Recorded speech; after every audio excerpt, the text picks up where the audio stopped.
Okay, we're going to get going. Everybody have a seat, please. Everyone have a seat. There are a few other chairs over here if you need them. Why am I talking to the mic for this?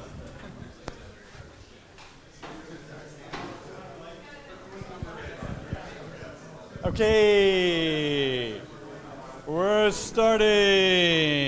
Hello. Interrupt your sentence and stop. Shut up. Okay, welcome to the IPM TAC meeting, Technical Advisory Committee meeting for San Francisco, in case you're lost. I'm Chris Geiger, and we have a speaker for you today, and the usual agenda. We'll have some announcements first. The speaker, who is Kevin Woolen from Public Utilities, East Bay, and then a little time for a problem-solving session on pest management in general, and then following that, we will adjourn. So first of all, I'd like to just go around the room and do introductions, just name and department. You want to start, Kevin? Kevin Woolen, Watershed, SF TAC.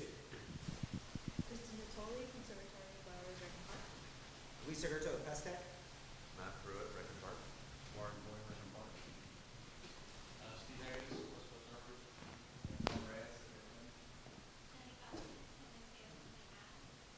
Nancy Foss, 714 Scott Wolf, Record Park.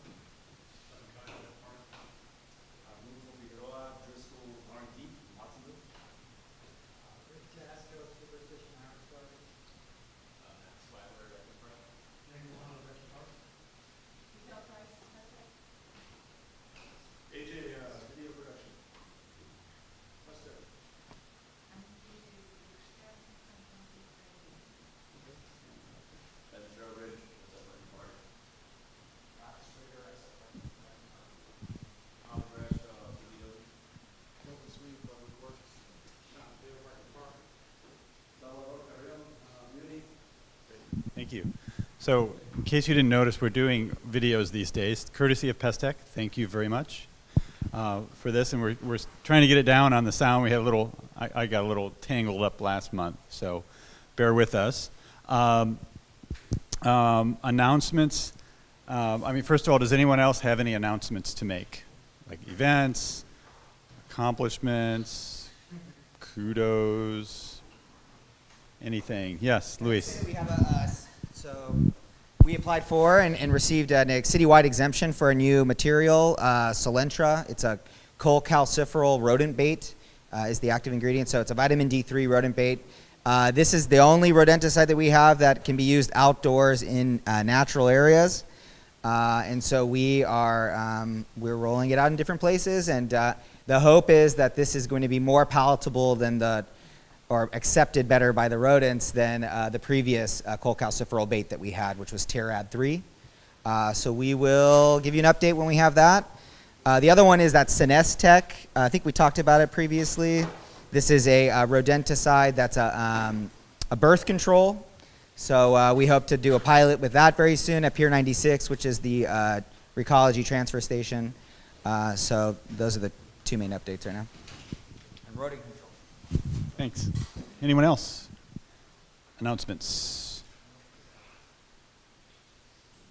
Okay. I mean, I have a couple. I went down to courtesy of Rec Park in Salvador. We went down and checked out the foam stream weed foamer, a demonstration. I think maybe Rec Park already had a demo.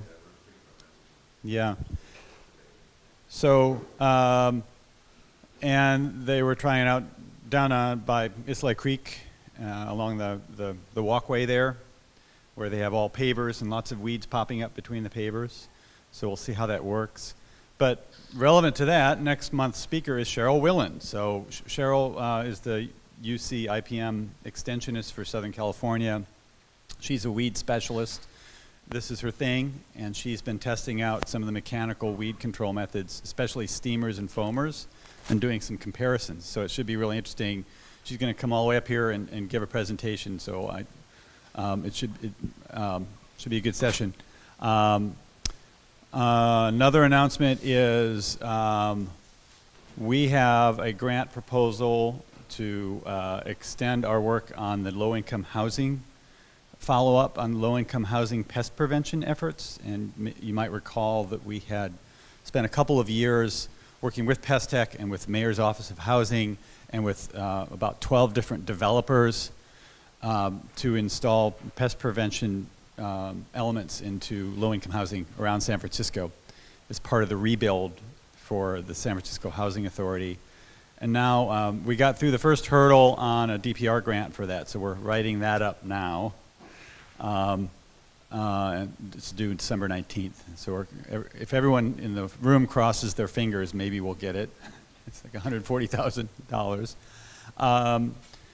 Another announcement is you might have heard the news about the Dwayne Johnson Roundup case. It went to appeal. That was the one where a gardener in Benicia, I guess, sued Monsanto. He's a victim of non-Hodgkin's lymphoma, and he had used a lot of Roundup during his career there, and it was ruled, the initial court case ruled in his favor, $240-something million against Monsanto, which is, what, 89? Thank you, you got it, all right. And it went to appeal, and I personally, I was pessimistic. I thought that the appeal was going to be overturned because of the causal connection, but it was not. The judge did reduce the award by quite a bit. I think it's, do you have the number on that? Wait, yeah, they took off 200 million. Yeah, little difference. He's still getting 40 something, or 40 or 70, I can't remember. Yeah, he's getting a substantial amount, which is good. But the implications are there's something like 8,000 other lawsuits pending against Monsanto for this. So it'll be really interesting to see what happens. And also to see what happens with other judges when they're looking at the causality, the causal connection. This is what happens when the science is uncertain. It kind of goes to the courts, right? And so we'll see. But it's an interesting situation for Monsanto, which is now Bayer, I guess. I think that's all I have, except I announced about Cheryl. Be here next month. We're going to have it'll be a really good session next month. And now I guess I will introduce Kevin Woolen, who most of you know. Woohoo! And Kevin, okay, you started in DPW? Was it Public Works? Where you Started with pest management prior to that. Oh, before that, okay. Yeah, that's right. DPW, Yeah. then Rec Park, Then Rec Park. Water Department. Then Water Department, yeah. Yeah, and East Bay. That's correct. Right, and he won an Innovator Award at the state level, for IPM Innovator Award, and he's one of the Rec Park. Rec Park. Oh, I was the IPM coordinator at the time. okay, all right. So, but it's you can brag. It's all right. You can brag. So Kevin's been working on a lot of projects that are a lot different for many of us. Rangeland IPM is a whole different thing, and invasive species on rangelands are a whole different thing that with a lot of factors that we don't have to deal with in our situations here in the city. So I thought it'd be great to have him come in and tell the story. So, thank you, Chris. I will. Everybody hear me okay? Okay, great. So like Chris said, I work on the Alameda Watershed that's home to a lot of awesome wildlife. And I don't know, anybody here live in San Francisco, or I'm sure a few? Okay, so how many of you know that San Francisco owns 36,000 plus acres over in the East Bay? Most people? Okay, anybody ever just drive by it and at least appreciate the beauty from afar? I'm very fortunate to get to see it up close. It is a watershed that's largely closed to the public. There are parts of it that are leased out to East Bay Regional Parks, and a trail goes through from East Bay Regional Parks through it and the Ohlone Wilderness. So it is part of the Ohlone Wilderness, I guess you would say, in the bigger picture as far as the ecosystem goes. So we get elk, probably 70 or 80 that, is the count of elk out there. That's a bald eagle. We have golden eagles, and I'll show you in a minute a whole bunch of different raptors that are very impressive, and I get to watch do their thing because there's not a lot of people out there, so they're not, most of these animals aren't just running the other way when they see a person. And there's no hunting or fishing, so wildlife feels pretty secure, I think, out there. That's a red-tailed hawk, just kind of soaring with some of the neighboring properties, buildings, and then that little guy there, the cows, which are everywhere, and I'll talk more about as part of the rangeland. So I'm going to start out talking a little bit about the rangeland and kind of get you familiar, because I think it's important to understand that before we start talking about details of weed management. So Dittrichia graveolens, I'll talk about at the end, and some experiments that we've done, some pretty scientific, some anecdotal and observational. But in the end, I think you'll leave here with some information that's valuable and hopefully a lot of questions, because there's still a lot of unanswered questions about this invasive weed. And we call all of our invasive weeds non-native invasive plants. There are native invasive plants in grasslands, but I'm not going to cover that today. The right or the left to go forward? Right? Okay. So this is the Alameda Watershed. So that gives you the bright green line, gives you the perimeter. Like I said, 36,000 plus acres. It's home to rare and threatened species. The mission is to provide the best environment for production, collection, and storage of the highest quality water for the city of San Francisco. And I work for the Natural Resources Division, which is to protect water and natural resources and their conservation, enhancement, restoration, and maintenance, while balancing costs and benefits, which is always the hard part, right? Now you see some highlighted areas right here. Those are privately owned parcels that interlock with our property, that we don't have any say over how they're managed. So that can, obviously create us some issues as well. The reservoirs are these two big bodies of waters here. All of the contours you see drain into those reservoirs, right? So ultimately, most of the, hence with the watershed, most of the waters flow into there. There's also some gravel quarries and nurseries and things like that. So that leads to land uses. Ecosystem services, that's the part that I probably play the biggest role in, is the rangeland and the services that land provides for the cattle that graze that land. And that's a mutualistic relationship between the city and county of San Francisco and these various leaseholders on the land. The cattle graze these plants that grow like crazy all winter for fire suppression and weed control. They definitely help us on that. They also at times, if the grazing's too intense, can be a detriment because of the disturbance, right?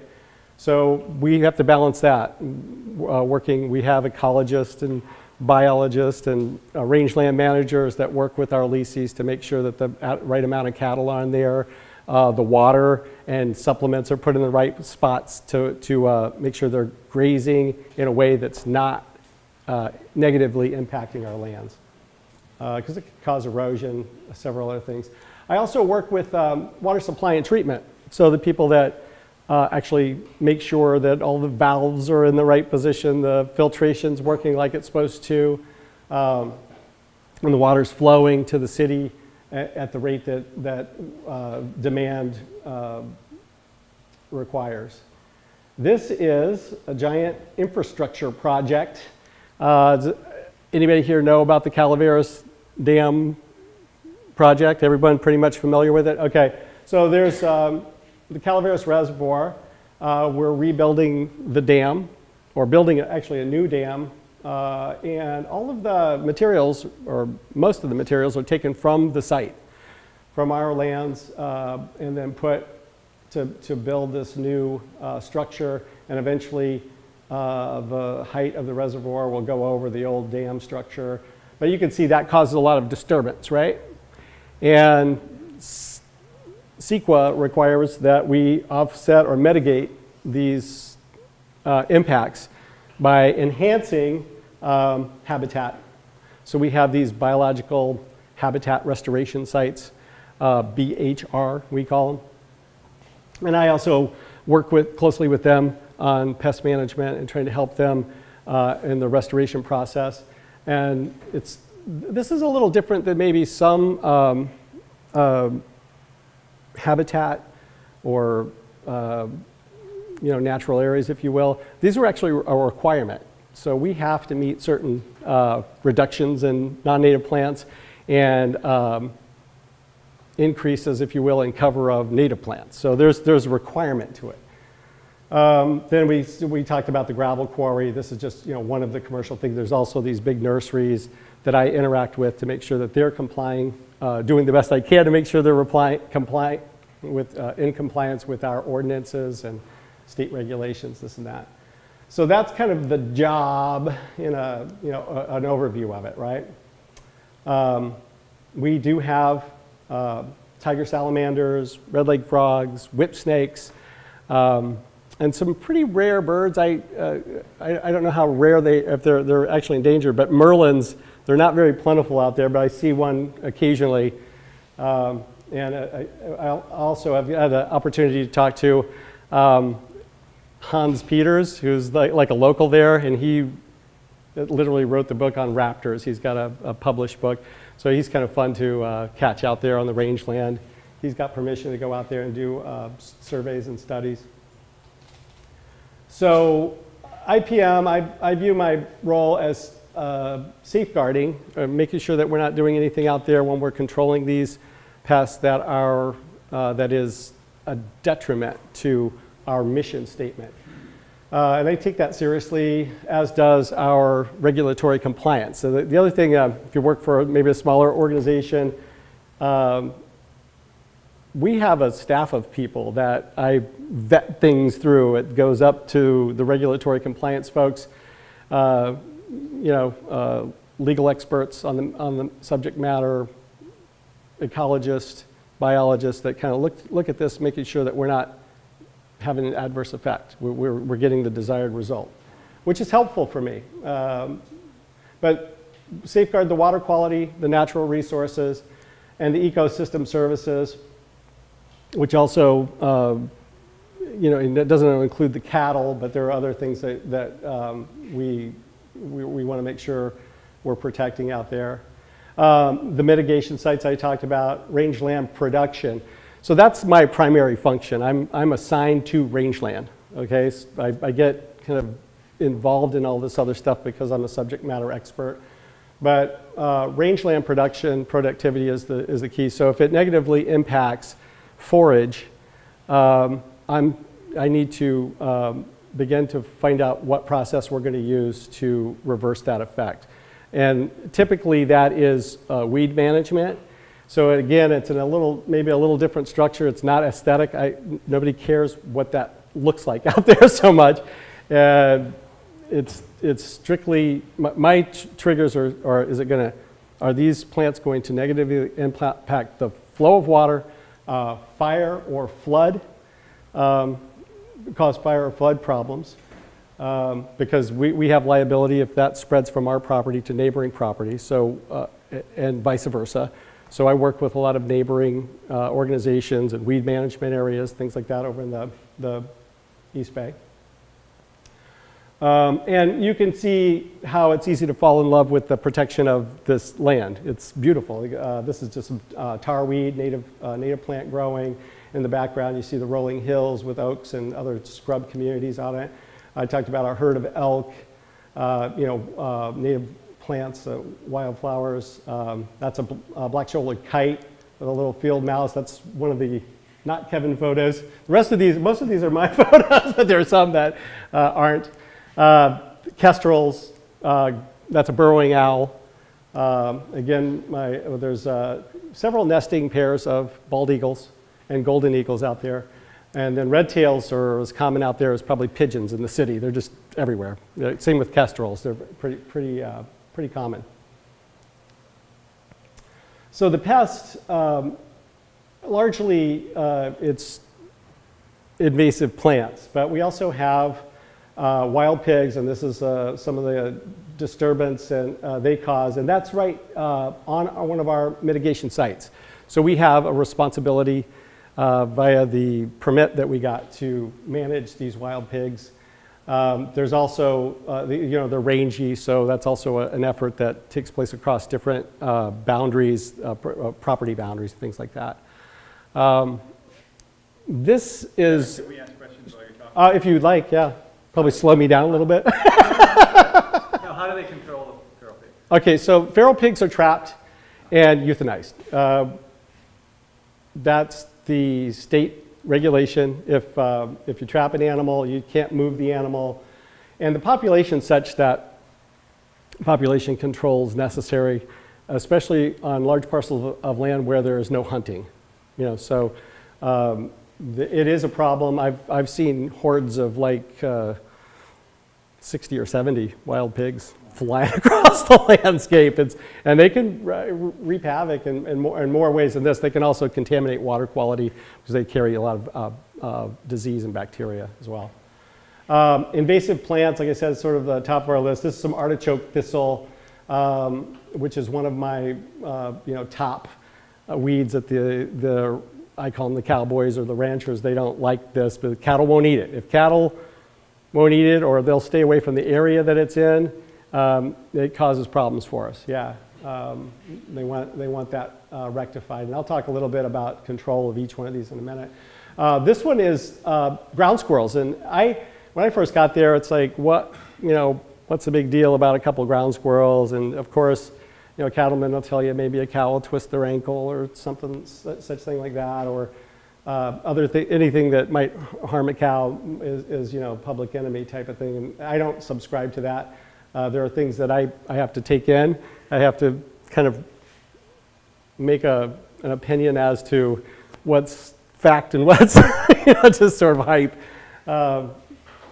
But these ground squirrels, we found out during some heavy rains, can cause problems, and that's what this is a small dam that is on a stock pond. So it's where we build these little ponds for cattle to take in water, and that collapsed during a rainstorm, not this last year, the year before. And these bags here are literally just kind of plugging the holes until we could get them, the weather was such that we could get heavy equipment out there and start making repairs. The problem is that, like I said, we have these tiger salamanders and other reptiles out there. So we had to get a biologist out, survey the entire, area, scope the holes, the whole bit to make sure that nothing's down in there, and then temporarily plug them to keep them from further eroding, and then they went in with equipment and repaired this particular one. But that has to go through review, right? So it's not like things can just happen. There's this whole environmental review process within the department. At times that seems to cause folks some frustration. Other times, all the time I think it's the right thing to do, but sometimes it's frustrating for folks that in this situation where it seems like an emergency to them. This is pathogens, plant pathogens. There are some trees that are legacy valley oaks out there, right? They're older trees, big, magnificent, that have just been sort of collapsing, structurally. So we had a plant pathologist come out and because we were worried about, is it sudden oak or what's causing it. Turns out it was a native a pathogen native to the soil that because of drought stress, the trees are more susceptible, and that's what ultimately is causing the ruin of some of the trees. And they're typically on the hotter slopes, the south-facing slopes, things like that. So places like that. So But one of my jobs is to make those observations and report that stuff and get the right expert in to deal with it. And this one, sorry, about the bird picture here, it is a little disturbing, but I wanted to make a point because we think often in terms of protecting our infrastructure from animals, right? From bird feces that might get into the water supply, and that's important. There's no question about that. But we also have to remember that, you know, we're a water and power company, essentially, the PUC, and these power lines, birds will get up there, roost, spread their wings to warm up. And I was there when this happened. I think your brother was. Actually, we were doing an estimate. And it was, the power flickered, you know, and you could hear the buzzing, and it's like, so we all ran out, and of course, the staff that worked there sort of knew the story because it's happened in the past. And we go out there, and this vulture fell dead from the electrical shock. So, you know, I engaged with engineers and talked to them about design and what can we do to sort of start thinking about prevention of this type of thing. I don't know if you could stop it 100%, but in a place where we know it recurs, it seems like we could do something, you know. So we're working on that. The other thing I kind of discovered is that people inherently have a bias. If that were a golden eagle or a bald eagle, there would be something, you know, done about it super fast. But because it's a vulture and everybody's sort of like, yeah, who cares? It wasn't as big of a deal, but I felt like it was because it's something that can be prevented. I think that covers this slide.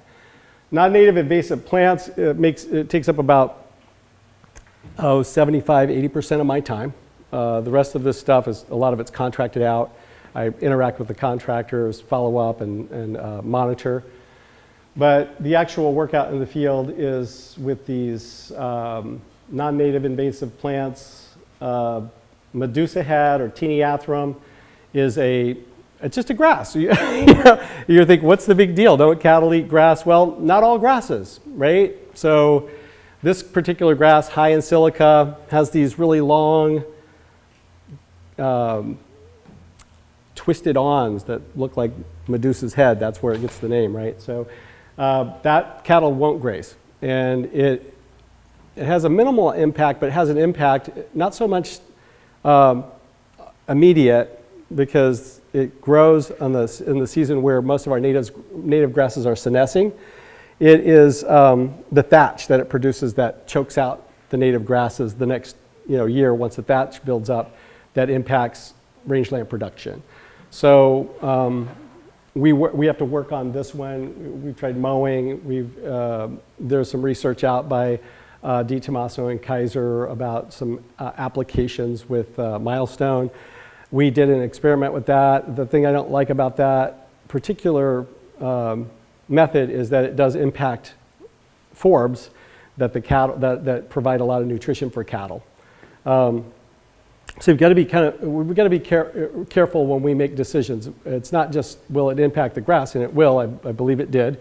But what else are the collateral things? So we decided not to use that method. We're using mowing and intense grazing at times to sort of suppress that particular one. Barbed goat grass, we didn't have that, or at least we didn't know we had that on our property until this year. And on one of our mitigation sites, those are intensely monitored, and they found what was first reported to me as a small patch. Then we got out there and it sprawled, and now it's a couple of acres. So it's been there for a while. Couple of years anyway. And this particular grass, anybody familiar with barbed goat grass? You probably are. Anybody that works out on big open spaces and grasslands may have dealt with this grass, probably not so much in the city or parks type places unless they're bigger open space ones. But the problem with it is it has this unlike the Medusa head that just sort of like is repellent to herbivory. This one actually has these barbs on it, so if it gets stuck in an eye of a cow, it could literally keep going into the brain. If it gets stuck in an intestine, it can kill the cow or grazing animal. So that's a big, huge one for rangeland management. We also found another patch that's outside of the BHR sites. Now, these habitat restoration sites are kind of in layers. There are these intensely managed sites that are completely fenced off from grazing, which doesn't make a lot of sense because it really leaves opportunities for other problems. But it's the way it is for now. I think eventually once the plantings are established and can't be eaten by the cattle as well, that probably will be grazed. But a lot of the, say if it's a 500-acre parcel, 420 acres are going to be rangeland still.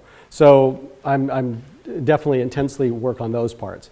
And the barbed goat grass there happens to be inside, the BHR went inside of a site, and the one that we found that's just out on open rangeland, that's the one that is kind of like, you know, what are we going to do everything to try to stop it while it's in this initial invasion stage.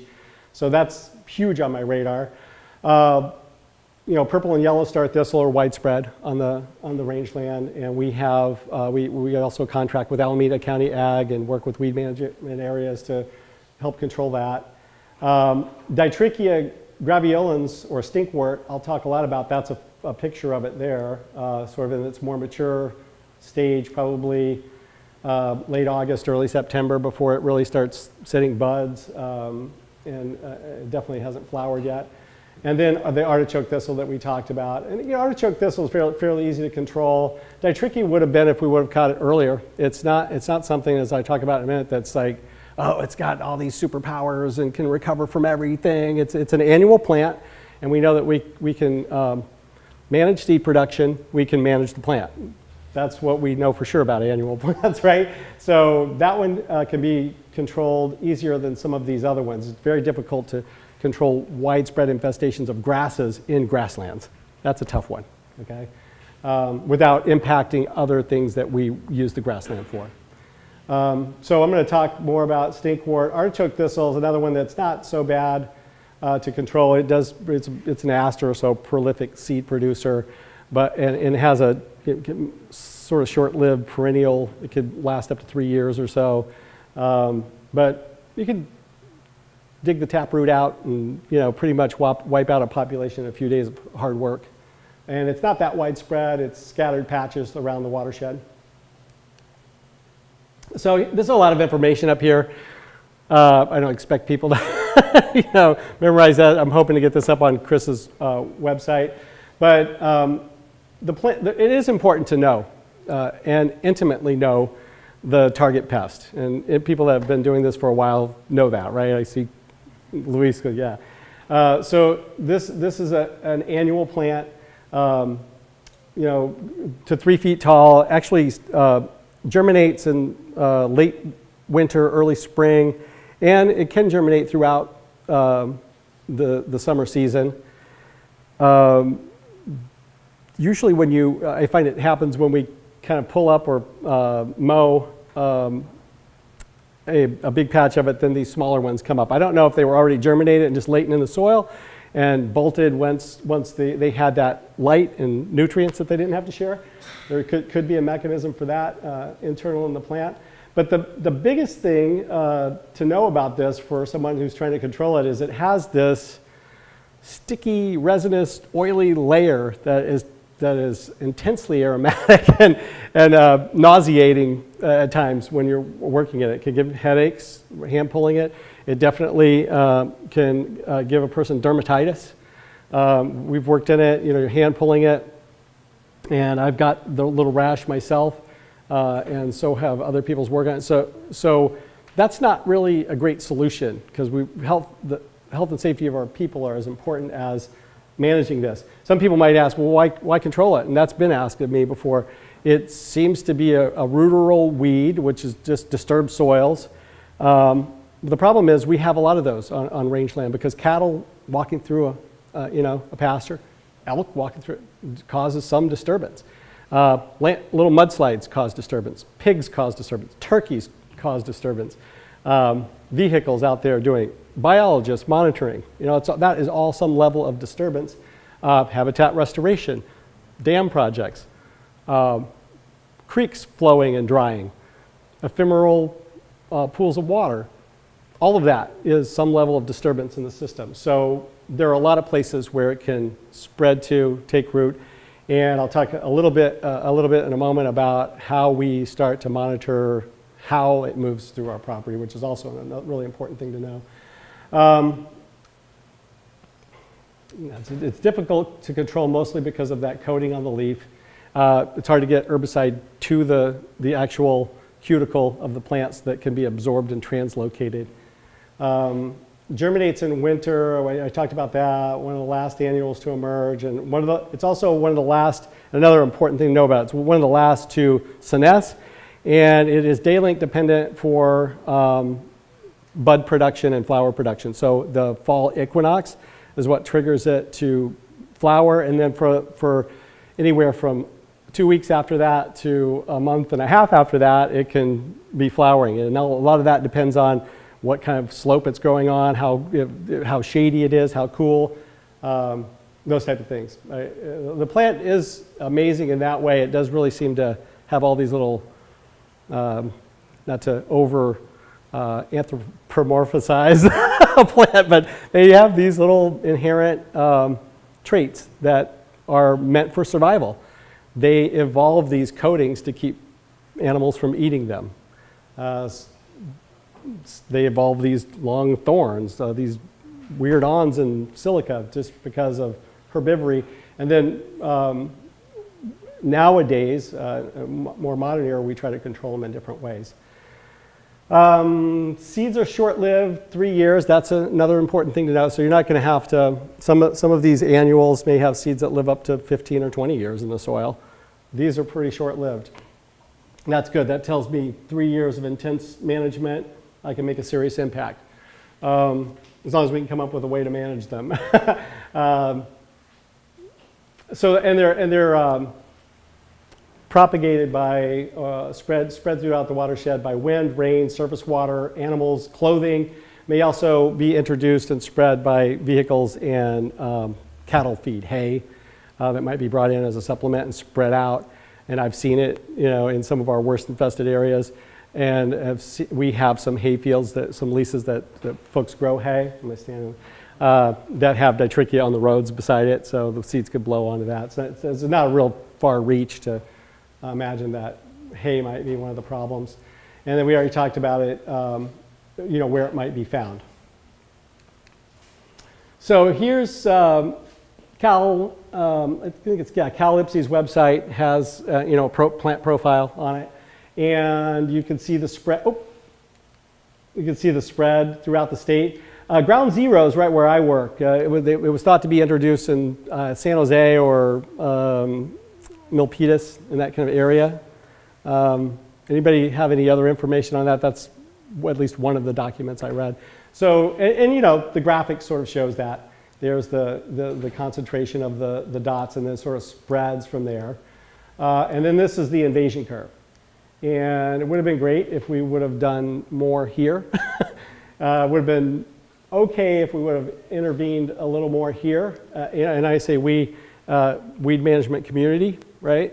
Up here, where it's established and widespread, like we can see that it is, when I'm managing a large parcel of property, or like you're on Midpin, we began to look at it in a way that, can we get it off our property, and how are we going to keep it off? So it begins, decontaminating vehicles. The problem with that is, we got cattlemen, we got utility companies, all sorts of people that have some people are just members of the public that have property on the other side, like those little spots I showed you earlier, where they're allowed to drive across the watershed to get to their property. They have a right of way. So it's easier, decontamination is easier said than done. I know people don't like to hear that so much, but we have just produced a decontamination manual, if you will, and the bigger challenge than producing and writing it, because it's textbook, it's all the right things to do, is implementing it. Are we going to get wash stations at every gate? And you've worked out there. Is that even possible? You know, get people to do that. And there's some cultural issues. You know, the ranchers don't even really want to acknowledge that. You know, that's something that they should do. And I get it. You know, they're busy carrying out their business. It's a business for them. But still, we're going to have to work on it, and it's going to have to be a shift that takes place over time. But where it's kind of my idea about this is to try to manage it on the watershed, and then do my best to focus on the areas that I know there's like properties or roads adjacent to our property, and monitor that heavily, and then keep managing it from there. There are different ways to manage it as well. Some really great ideas that we've had that have worked out well, and some that aren't so great. This is a Nomad survey that we had in 2009, and Dittrichia made the cover. So tells you, the importance of it, or at least the spread of it. And these dots are on our watershed, not unlike the state, widespread. The thing about points like this on a map, it doesn't tell you density or really how widespread these particular patches are. They'll just make a point and say, okay, there's Dittrichia here, and I'm going to show you in a moment. How am I doing on time, Chris? I'm fine. Okay. Show you in a moment a little more information about it. But they actually surveyed every invasive plant that we have on the watershed. We're getting ready to do another such survey in 2019. So every 10 years or so, they're going to go through, and we're going to find out what kind of shifts in population. This time we're adding some aerial mapping, because of some of we want to see the more widespread spots in terms of polygons instead of points, especially with Medusa head and purple star thistle and Dittrichia. Happens to me all the time. Yeah. I think maybe you said this, but is it poisonous to cattle, like if it makes it into hay? Cattle, thank you, because I've triggered something I wanted to say. I work out there with some really great folks, and a lot of fifth generation ranchers, and one of them was my manager when I first got there, and I won't do the accent, but he speaks in sort of a John Wayne draw, and he's like, absolutely no herbivory takes place on this plant. And what I've found is that's by and large true. Deer might nibble at it, and it's like, don't like it and leave it alone from there. I've seen some little plants nipped at. I've seen some ground squirrels seem to sort of drag it. I have seen cattle stand in it, okay? And they also do this, and they'll rub their face in tarweed. And that's a natural insect repellent for them. So if you've ever been around a cattle, they often have their own feces all over themselves and attract a lot of flies. So they'll stand in a patch of it just to kind of get some relief. I don't know how long or anything, but I've seen them do that. I have seen them kind of rub their faces and some of the native tarweeds. So it has that effect. But nothing grazes it. Nothing really eats it. And that's one of the problems that we have with managing it. Is it's going to have to be manual. It's going to have to be cultural controls. You can see on the. Oh, is it actually poisonous? I think I did read that it's not so much that those oils and everything that are poisonous, even though they cause dermatitis. It's the pappus on the seed has those same little barbs on them, and it gets caught up in their intestines, and that causes problems for grazing animals. So that's a great question. I don't think that I've read anything that it's toxic to them, but I think they leave it alone, so there might not be a lot of research on that. I just peeked at the Wikipedia, and it says it flavors the milk of cattle and flavors their meat. Yeah, I read that too. Yeah. So, but I don't. Let's put it this way: ranchers don't have any complaint about that because the cows just don't eat it. I don't know how they tested that, but I've never saw a group of cows, nibbling or even acting like they want to eat it. It's usually intact. Occasionally, I'll see where it looks like a browsing animal. After a while, you get tuned to the difference between a grazing animal and an animal that browse. Deers browse, goats browse, cattle and sheep graze. there's short grazers and there's long grazers. So they lap their tongue around and pull the grass apart. Cowboys can tell you, we're talking hours about that. I won't bore you with it. But it is somewhat interesting, and it is applicable to managing the plants, because you want to know what eats it and what might eat it and what won't. Some people have said that you could spray it with Roundup, and it sweetens the flavor of it because of sugars and this and that. Maybe the cow will eat it. I'm like, no, I don't think we want to do that. Well, you go to these rangeland, trust me, rangeland seminars are a whole different world than what we're used to in lands management. I don't think that they were serious about making that a practice, but you know, that was mentioned at some point. So you see it here. You see this green down around the edge of the margins. One of the things that we did do this year, I worked with the hydrologist, and we raised the level of the lake level at the right time, and we're able to manage a whole lot of Dittrichia by just changing the dynamic, because that's disturbance, right? You see the water line and you see everything below it. That's just bare soil. Invasive plants love it. If we shifted the way we manage water, and I don't have control of that. There's a lot of other factors, but it was an ask, and it happened this year. Maybe because I asked, maybe because it was something that they had to do anyway, or you know, they were able to time it within the time frame that I asked them for. So here's a close-up map of the watershed using Google Earth, because my skill level and my tools were limited at first. I was able to get the points that were put in the ArcGIS, converted to a KMZ file and uploaded to this. And then I could put in lines of where it kind of grows along the roadways and where it threatens some of our infrastructure, or you know, restoration sites, that type of thing, and start getting a handle on what the priorities are with this particular one. Where do we attack it first? It's obviously so much that with the resources we have, we can't just do it all at once. Low-hanging fruit, roadsides, and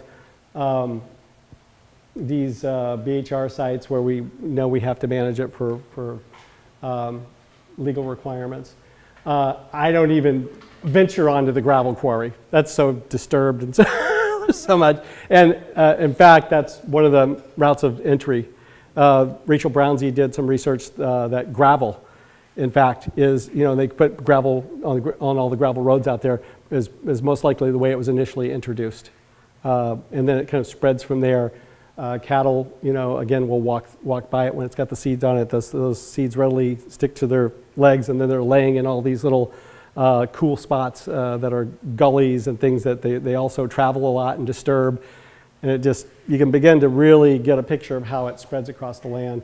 And we are, this is Cow Weed Mapper, which I really recommend if you don't have an internal program. SFPUC likes to use all their, you know, internal software. So myself, and I invited Kristen today, but I guess she couldn't make it.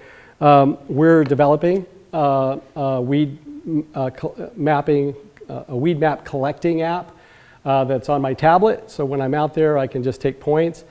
There's also a lot of data associated with those points that we could begin to develop a story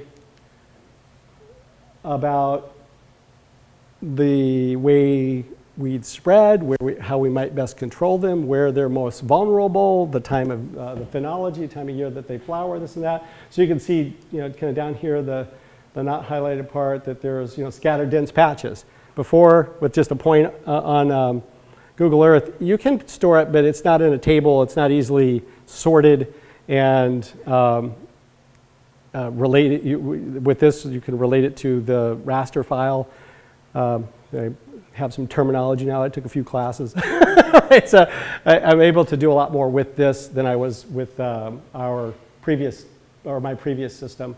So that's the point I wanted to make with this, is I can begin to find out what habitat these different weeds grow in. I can begin to get a way better picture of what moves them.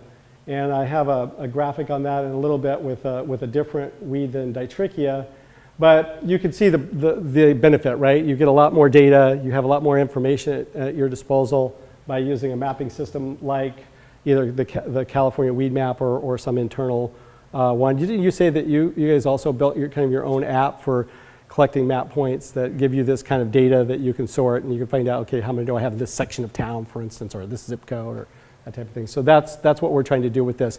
I'm really fascinated by the fact that we can use what I talked about, raster, or the contours of the land and where our water flows through to find out how that might move seeds or other plant propagules into our reservoir or the margins of the reservoir or onto the BHR site, for instance, or out into the grasslands where it might be introduced. And why might I want to know that? Is because I got really limited resources on monitoring and detection, right? So if I can know better where to look, and focus my efforts there, it's going to be more productive, right? When you have limited resources, you have to really think about every little movement, and how you can better use your technology. So this is just another slide of kind of showing that, when I click on a point, I can get information about that point. These are some rare and endangered plants in relation, and begin to see what I'm talking about with some of these contours. This is tamarix, or small flower tamarix, salt cedar, which is a really nasty, tough, invasive plant to deal with. And we don't have a lot of it, but we have enough of it. And it's one of my top priorities because you want to catch it early in the invasion curve like we talked about earlier. So you see it here, and you see these bigger dots and different color dots. Those are rare and endangered plants. So I got that story, right? I also got the story of the contours. We can see that, and having some knowledge of the site as well is helpful, but there's a creek, La Costa Creek, that runs down through here, through this canyon, and then turns toward the reservoir, which I've got a wider angle of it here in a minute. And that shows you how it eventually made it to the reservoir, and then there's prevailing winds that blow against the currents, and that spreads it kind of in this sort of fan-shaped way. So I know where to look for it now on the reservoir and where it's likely to go next. That's the point of all that. Same thing could be true of Dittrichia or any plant you're going to manage. Pigs and birds are a lot more difficult, a lot more variables, but plants, they usually spread radially or by some animal moving them. So here's the tamarix, and what I was talking about is you can see it flows down the creek into the reservoir. This would be a current, and then the wind coming off the ocean would blow this way. So it kind of flows in and gets blown backwards along these areas on the bank, and then establishes. And of course, what do? That's right on the margins of our reservoir. We can't use herbicides. We're stuck with other methods. So again, we use water. So I found out, did my research. You cut this down below the high water mark, have a foot or more of water over the top of it for a period of 60 days, and you're going to impact it. And then we can go out and pull the smaller ones when we find those. So it gave me an excuse to buy a boat, which is really cool. The fun part. So anyway, and I have a slide that kind of shows us out there working on this stuff.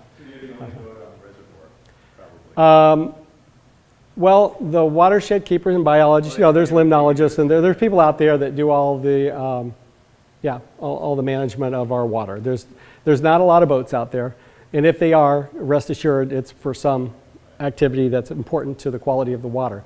No recreational boating at all, yeah. So this, again, tells me if I just have a single plant, scattered plants, what stage of growth it is at the date it was collected, what priority we give it. That's one of the things. It's a high priority. At this point is in open water. They don't have a category that says lake margin. It's either open water or riparian habitat of some sort. We could add that, though, if we wanted to add another,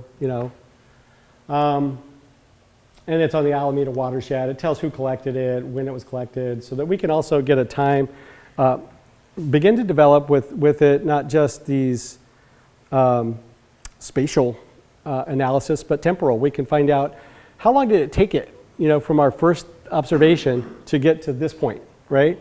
So So we can begin to start talking and thinking in terms of how much longer do we have it for it moves the next quarter mile or something down the watershed and what direction it's going to go in, those things. It's really pretty cool. It's a lot to wrap your head around, even working with ArcGIS. It's the most, I have a background with graphic software, Photoshop and Illustrator and those type of things from my days as a photographer.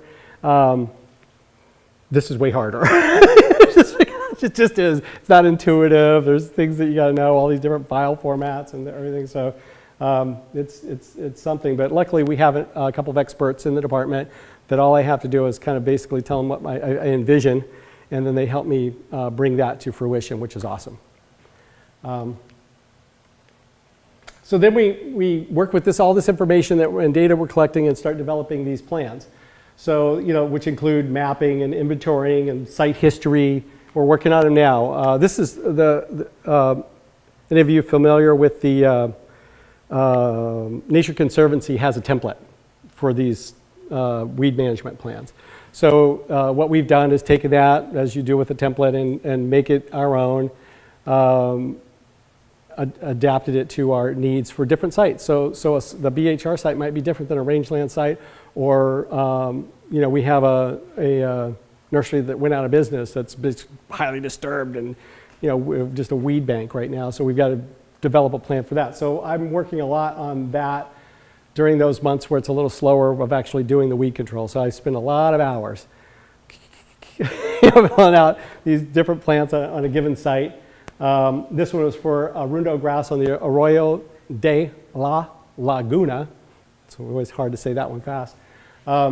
So the Arundo grows along the banks, and it impacts flooding, fire, the hydrology of the creek, that type of stuff. So we worked up a plan for that. That's just kind of the cover for it. I think there's a newer iteration that doesn't say integrated pest management site management plan. It's just integrated pest management site plan. So cleaned it up a little bit. But anyway, it's important to have the site history, again, what's grown there. It's even more important to have what the goal. Go ahead, Matt. How are you managing the Arundo? The Arundo is going to be cut and daubed because the root system, we can't get heavy equipment to it. Disturbance of the bank is detrimental to the neighboring properties and this and that. So we have a permit, and the project's actually on hold now because there's some going back and forth between San Francisco and the county and this and that about some other issues not related directly to this. But we'll have a crew remove the structural part of the plant and then work on the roots. The smaller ones will just be dug out. But there's some that have root systems or clumps that are as big around as the inside of this range. So that would be a little different, and the disturbance that would cause to the creek flow could be detrimental to other stuff going on there. So go ahead.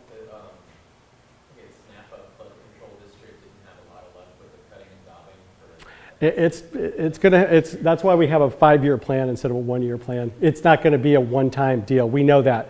The hope is that we get what we get. There's going to be some small flushes of growth that we'll be able to tackle when it's this tall, not when it's 20-something feet tall. So your spray works pretty well, though. Yeah, we know that. But again, we don't feel like that we could do that in this environment. So we're tackling it on a scale that's not, there's not going to be any issues with drift and this and that. So, all that was thought through, and I agree because there's other places where Arundo is that doesn't impact. This doesn't flow into our water system. This actually would flow into another creek and then ultimately into those holding areas along the bay. So we have to be careful about what we do there and timing. We can't be near the time of the creek flowing and that type of stuff. So yeah, there's a lot that goes into it. That's why we make these plans, and that's why it gets vetted through our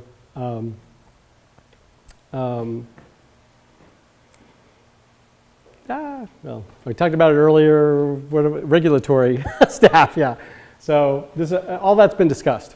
When we come up with these plans, there is a lot of, again, surveying that goes on, a lot of research that goes on that tells us, nope, not worth the, the possible downside, or yes, it is. Adaptive, and that's what we're talking. We might have to adjust our control method over that 5-year period. So we need to have a mechanism to review annually and change the plan if needs be, and monitoring the site, and that's a big part of all invasive plant management. We got to know, is it working? What we're doing? Is the density getting less? That type of those type of things. And then it's got to be team oriented. We again have experts on staff. We have botanists. I'm blessed in that way. I mean, a lot of experts, a lot of support that you don't always have the luxury of when working with the PUC.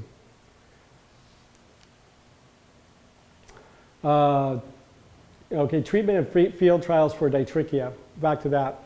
So this is when I first got there, limited tools to work with and a limited time because of the Dittrichia was already in its just a short time away from its flowering time, and after it flowers, it pretty much sets seed and you're the game over for that year, right?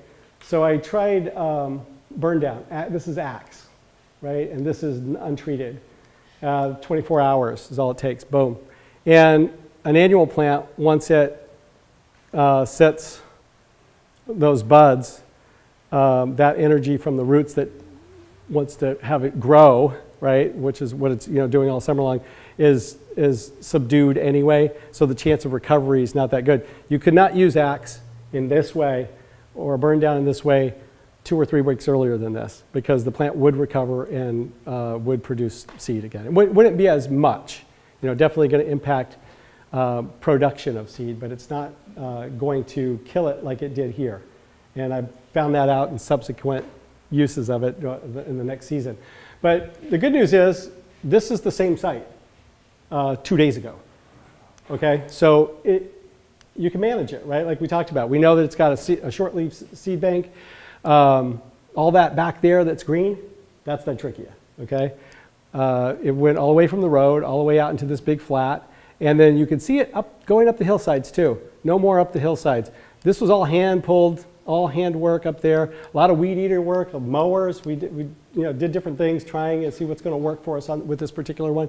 The burn down works well, close to flower, just after bud set, right before flowering, and maybe just after the flower sets on there, because it's instant. It's not going to produce seed. If you were trying to use a systemic herbicide, at this point, it would go ahead and flower and produce seed. All the seed might not be viable, it might not be as much production, but it would still produce seed. Okay, boom. So this is some information from several different trials sort of compiled into one slide. So what we found out about milestone, using a buffer penetrant as an adjuvant, is that at 5 ounces per acre we didn't do acreage with it at this point. We were just trying to see what worked and what didn't. It would be at a rate of 20 gallons per acre. You would have to, it's prescribed timing would be rosette to early bolt stage, March through June 15th would be the time to use milestone on this particular weed. And we discovered that it got 60% control, and that was mostly because it impacted seed production and seed viability. It didn't really kill the plant. Okay, so all you guys know that that's what people want to see, but it's possible maybe to, and the reason why I had this idea about controlling seed was because the trial that Di Tommaso and Kaiser did with Medusa head found out that milestone may impact seed production. So, which makes sense, it was basically a growth regulator, and it also learned it from golf, right? You use trim it or whatever to sort of control seed. It's a growth regulator. So it's the same idea, okay? Roundup Custom, I found out that you can drastically reduce the dose if you add buffer penetrant.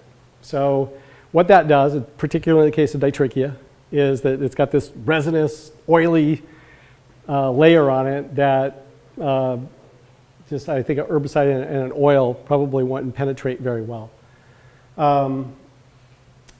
So using the buffer penetrant, which is essentially orange oil and garlic extract of some sort. So it's basically a burn down, but it's marketed as an adjuvant, not as another herbicide. So it's not a tank mix per se of two active ingredients. It is adjuvant and an active ingredient. So dropping it down to a really low percentage rate is fine, because all we're trying to do is burn that cuticle off, and that plant loses its superpower for the summer. That's what's holding all that water and moisture in the plant. That's what enables that plant to live through this dry summers that we have.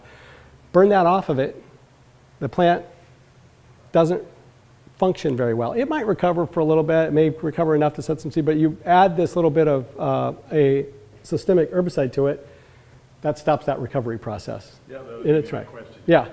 Why even do it, right? Well, yeah, what would happen? Sure. Well, Filing. I'll be getting to that. We definitely tried Avenger, like I said, and Axe as well. And the problem with those is it is an effective control, but you have to. So you begin to see that phenology plays a role, right? So after you might be able to get some control using milestone, and the reason why we do that is because maybe there's some grasses, native grasses or something that we don't want to impact with that the Roundup might impact. So these windows of opportunity based on the phenology of the plant is what we're looking at here with what we've learned, right? So the burn downs work great late in the season. You can burn that cuticle off, burn that plant material up, and it doesn't have the energy to recover. Earlier in the middle part of that season, when it's really starting to put all that stuff's being translocated up the root to put mass on the plant, it'll recover. Another point worth noting on this slide is that a lot of folks that use chemical herbicides like that are systemic or either burned down, that are these really quick acting and very effective things. These botanical and soap burn down products, you can't apply them like you apply Roundup. It's not this little trace amount on the material. Axe, you have to spray the plant, basically drench the plant with it, because there's nothing that's traveling through the plant material. It's just contact. Whatever it contacts, it kills. That's it.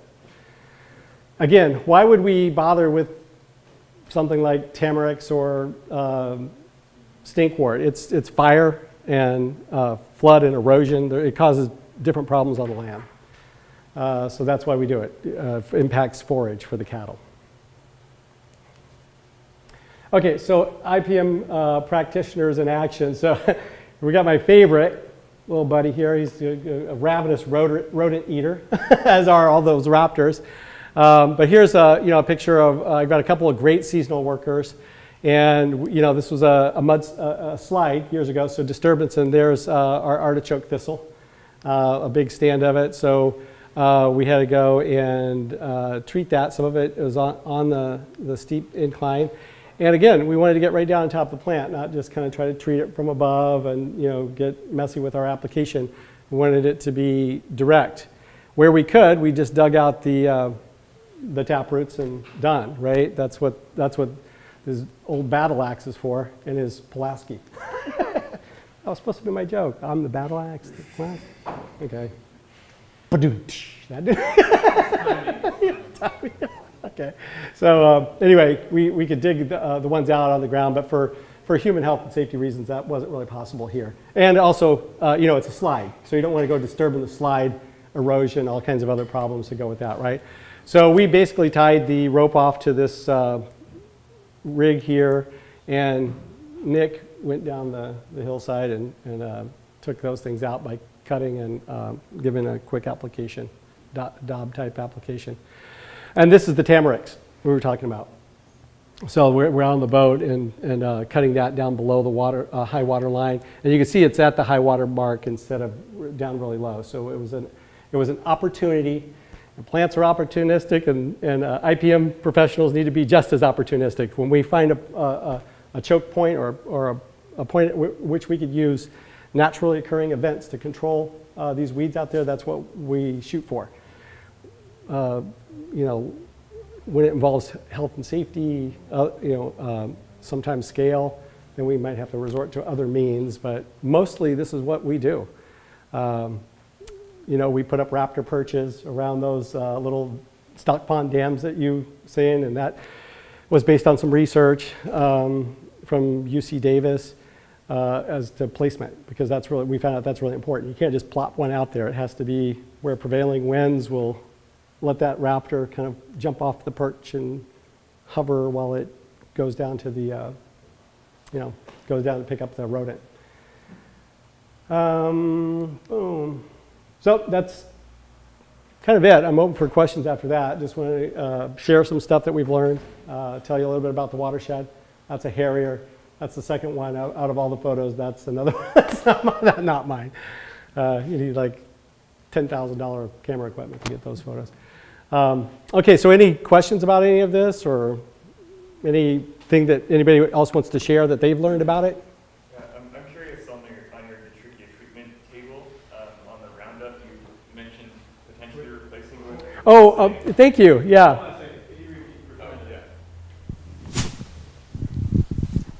All right, so in the Dittrichia treatment table, you mentioned potentially replacing glyphosate with glufosinate. And I was curious if you've tried that and had any successes. No, that's on the list of things to try, because we feel like it's systemic enough, and it's down the list, down the row in the tier system, and so that's on our schedule for next year for some trials. We may be able to go that route. I think that will work. It doesn't really take much to go ahead and kind of put it over the edge or keep it from recovering, but it takes something. That's what we know about it in that growth period. And there's so much of it that we have to have that entire, span of its life cycle to kind of manage it, right? So these little, you have to shift from one type of treatment to the next based on location and time of the year. But thank you for pointing that out. I wanted to mention that. Anything else? Other question, okay.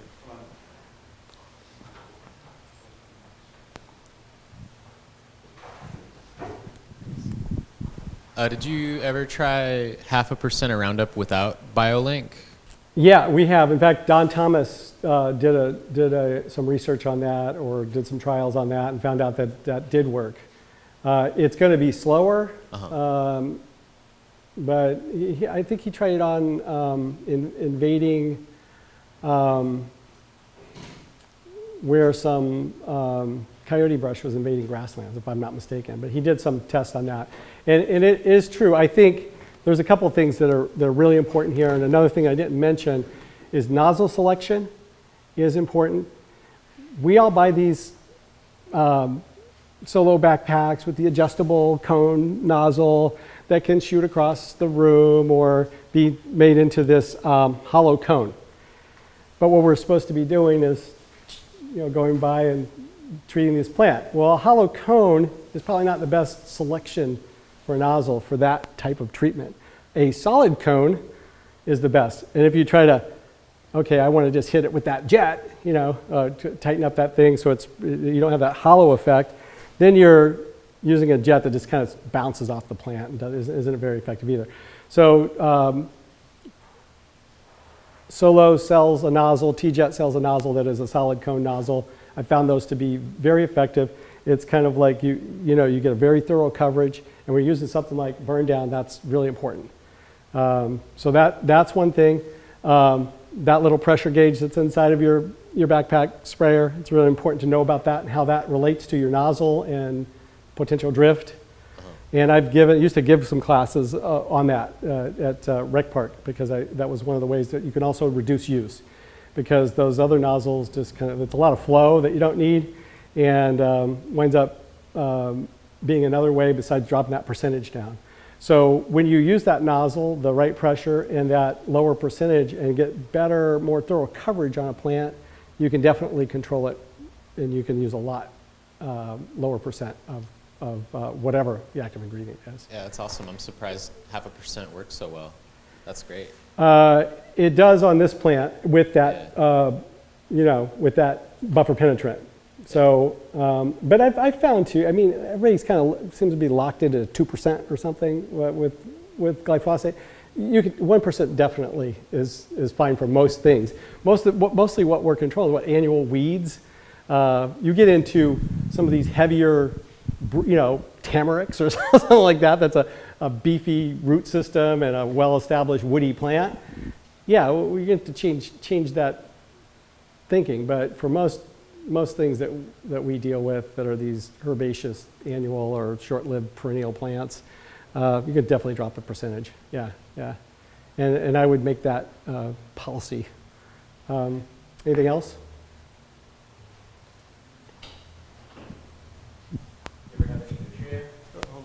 Not yet, not on our watershed, but that's something that's on my radar, and I've definitely sent up to our regulatory staff, because it's on our back door, up country, as they call it, toward Don Pedro, in that area.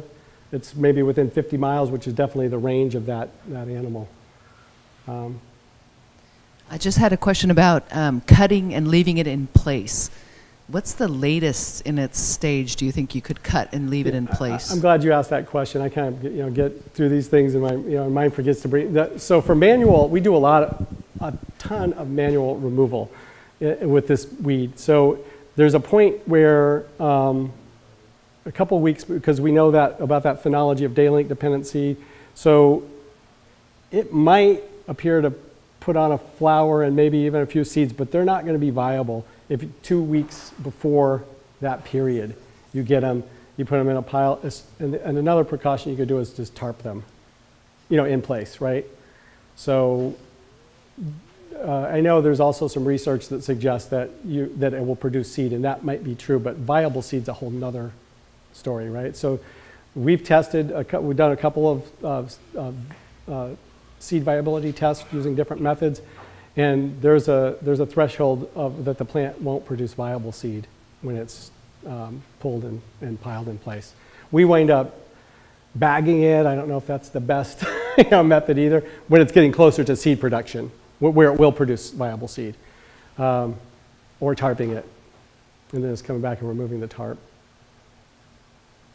Is that helpful? We've been bagging it, but there's some spots along in San Mateo County along Kenyatta Road coming over 92 that we did some cutting and left it in place just because it was, with the cars going by and everything, was too hard. I mean, we couldn't tarp it and collect it all. Right. But it was just starting to flower, so I thought we were okay leaving it in place at that point. Well, if it's starting to flower, it'll probably produce viable seed. 2 weeks before that, which is 2 weeks before the first day of fall. Okay. It doesn't, because the plant's phenology is dependent on that shift from longer to shorter days, to longer nights. Okay. Thank you. Mm-hmm.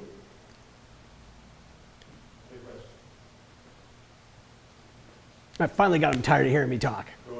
No? Okay. Well, thank you. Kevin.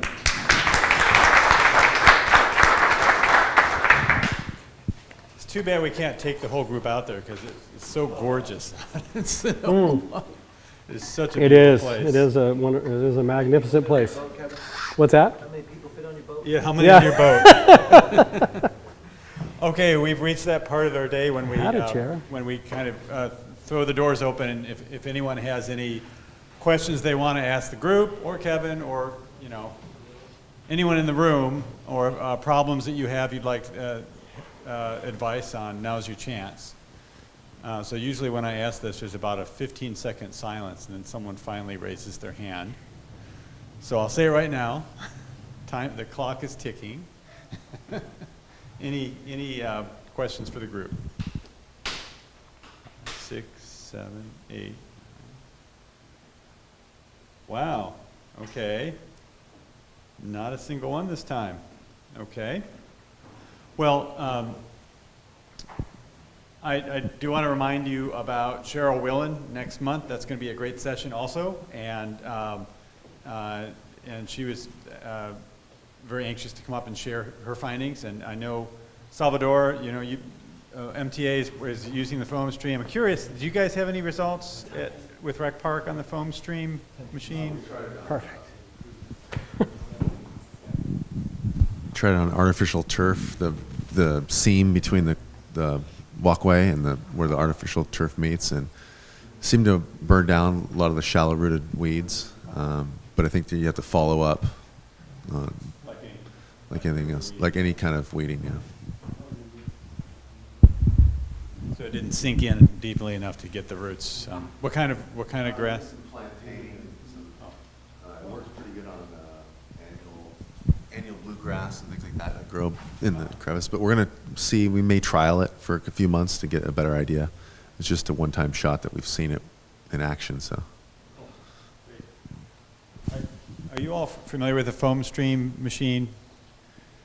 It's a hot water and foam, and it's organically, whatever they use to make the foam, it's organically certified. It's made from plant materials. That's why I know. It's an awful lot like the Waipuna machine, if you remember that.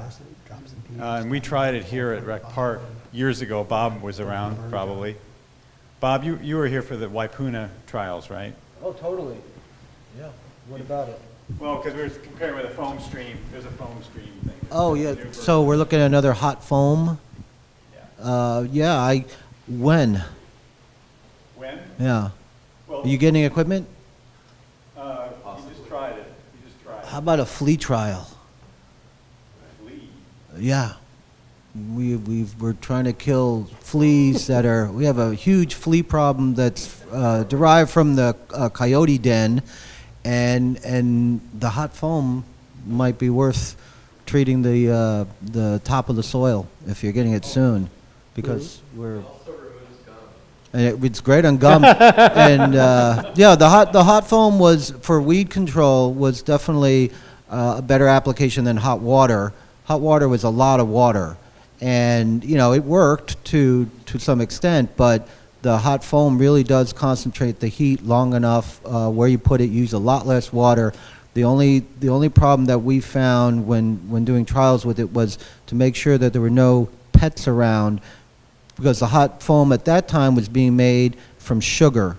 It was like cotton candy, and it was a little bit attractive to animals, and it stayed hot. So like you imagine a dog's nose, the heat would stay for some time, but that's why it worked well. The hot water was really great for tree spraying, more than anything, better than for weed control, I thought. To wash trees with the Waipuna system, like for scale mealybug aphids, for street trees, you could wash the trees, get all the bugs off, all of the sooty mold and stuff, and then while you're there, you wash the sidewalks, and you could really kind of disinfect an area really well. And that's where it seemed to make more sense to use copious amounts of water versus trying to do some weed control with going out. We were running out to fire hydrants and filling up the tank, but the hot foam, it did have some real effectiveness and application. But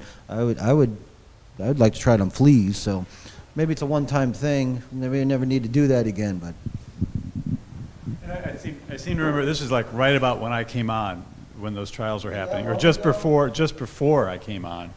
Yeah, and I remember, I think Steve Ash saying that the biggest problem was you needed a crew of 2 people, and it was kind of clunky to haul that stuff around.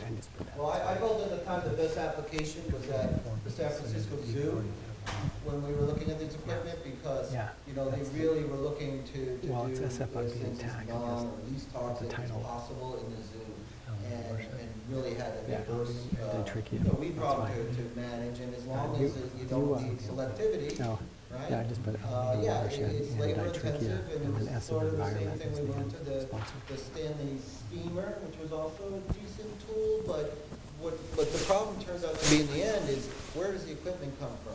Who maintains that? Where is a distributor that can repair it? Who can come out and service it? That was a problem with Waipuna, because the Waipuna USA at that time really didn't quite exist. And so if you're going to make this investment in the equipment and you're going to assign people to using it, if there's breakdowns or whatever, are you at a loss to repair? That kind of thing. So maybe that's changed. Got it. And we might hear more about it from Cheryl. I'm not sure if this is part of her talk or not. I know she's talking about the steamers, some of the newer steamers next You month. know, the heat kills, and, you know, there's different ways of doing it, and the advantage of the hot foam over, versus the open flame and our flaming and stuff, yeah, the safety is pretty good. And you can really, draw a line on this thing. It's great for edging along fence lines and all these other things, but I'd love to see it again. Well, one thing I noticed when we were doing with Salvador is, it also wasn't that much foam. And I'm sure it's a different formula. The original one was very, very foamy. I mean, it was like, you know, it was like a bubble bath, and it was like 4 to 6 inches of foam on the ground. So one of the original pictures they were using was in Davis, where they did some trials, and it was in a playground setting, and like kids were like picking up the foam, and you know, it takes probably 10 minutes for the heat to kind of dissipate, and then yeah, you can kind of play in the stuff. But it was a sugar base. And it was kind of interesting because, you know, if you did play with that, you got like sticky hands afterwards. Maybe they're using something else out of that. It probably is. I mean, when they were doing it on the pavers, I know it was like, it wasn't even solid foam on the pavers, right? Salvador was like spread out. Raspberry on the edges. Yeah. Some color weeks, I didn't check how they look now. I want to see. Go check it out. Yeah. See a picture of that. Maybe we can bring some photos for next month. I have a few photos I can bring. I mean, the foam built up when they did it on the weed, so the water is sinking in. And on the trial, I also noticed he was standing there for like a minute on one weed. That seemed kind of productive. I thought Not on the other ones, not just on one trial, but you know. I thought the idea was that because the heat holds, Yeah. the foam holds the heat, so that you could get the foam on a weed and walk away and let, you know, it's like hot shaving cream. You know, that's sort of the idea. And so if you still have to stand there for a long time, that's not so great. Well, we'll see. They tried it on some pampas grass. What else was it? Fennel. Fennel. It might have been the fennel where he was standing there. Did you do any good? He's going to... 2 days after, the panel was with me a little bit.